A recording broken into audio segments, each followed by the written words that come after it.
வணக்கம் ஐயா. வணக்கம் ஐயா. வணக்கம் ஐயா. இன்னைக்கு சிறியவர் முதல் ஒரு பெரிய வியாதியா இருக்குது. என்னன்னா சக்கரை வியாதி. இந்த சக்கரை வியாதி வர்றதுக்கான காரணம் எப்படி இருக்கும்? எந்த கிரக சேர்க்கை வந்து அந்த சக்கரை வியாதி வரும்? ஓகே, அதாவது சர்க்கரை வியாதி, ஏன்னா இது வரைக்கும் வந்து நோயின்னு சொல்லிட்டு இருந்தீங்க, இப்போ வந்து வியாதின்னு சொல்றீங்க. ரெண்டுக்கும் நிறைய வித்தியாசம் இருக்கு. நோய் அப்படிங்கிறது எளிதில் குணமடையக்கூடியது, வியாதி அப்படிங்கிறது குணமடையாத ஒரு குறைபாட்டை சொல்லக்கூடியது தான் வியாதி. நீங்கள் சொல்லக்கூடியதுலேயே இதில் வந்து விட வந்துருச்சு, சர்க்கரை நோய் குணமாகாது அப்படிங்கிறது. ஐயா, கிரக சேர்க்கைகளை பொறுத்த வரைக்கும் இந்த சர்க்கரை நோய் ஏன் ஏற்படுதுங்கிறத நம்ம பார்க்கணும். ஒரு மனிதனுக்கு ஹார்மோனல் ப்ராப்ளம் இருந்தால் மட்டும்தான் சர்க்கரை நோய். சர்க்கரை நோய்ங்கிறது என்ன? நம்ம மனிதனுடைய உடம்புல கணையத்தில் சுரக்கக்கூடிய இன்சுலின் சரியான முறையில் சுரக்கல அப்படின்னா அவங்களுக்கு சுகர் வந்துடும். இப்போ இந்த ஹார்மோனுக்கு என்ன கிரகம் காரணம் அப்படின்னா சுக்கிரன் தான். அப்போ முழுமையா வந்து சர்க்கரை நோய் வருவதற்கு முழுமையான காரணம் சுக்கிரன் தான்.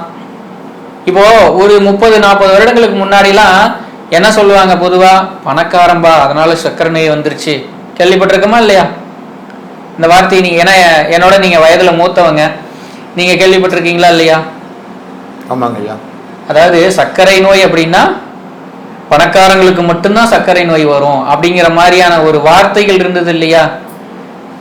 ஏன்னா சுக்கிரன் நல்லா இருக்கு, சுக்கிரனுடைய ஆதிக்கம் அதிகமா இருக்கு அப்படிங்கிற பட்சத்துல அந்த சர்க்கரை நோய் வரும் அப்படிங்கிறதுல எந்த ஒரு மாற்று கருத்துக்களும் கிடையாது. ஐயா, இதை வந்து தவிர்க்கிறதுக்கான வழி அப்படிங்கிறத தாண்டி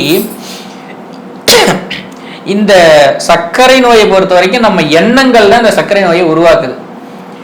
நம்ம சர்க்கரை நோய் வந்துருச்சுன்னா என்ன பண்ணுவோம்? பொதுவா வாக்கிங் போவோம், உடல் உழைப்பு வேணும், எளிதில் ஜீரணமாகக்கூடிய சாப்பாட்டை சாப்பிடணும்னு சொல்லுவோம் இல்லையா?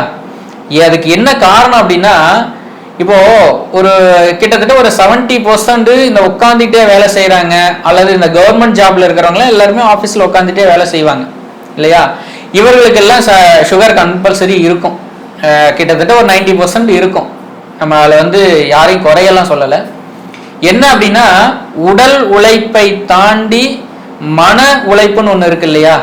மனசு இந்த வேலை செய்யணும், அடுத்த வேலை செய்யணும், அதுக்கு அடுத்த வேலை செய்யணும்னு மனசு ஓடிக்கிட்டே இருக்கு பார்த்தீங்களா? இதுதாங்க உங்களுடைய சர்க்கரை நோய்க்கான முக்கியமான காரணமே. இதை நீங்க எப்ப விடுறீங்களோ அப்பதான் சர்க்கரை நோய் முழுமையாக குணமடையும். கிரக ரீதியில பார்க்க போனா சுக்கிரன் தான் அதுக்கு முழுமையான காரணம். நன்றிங்க. நன்றிங்க ஐயா.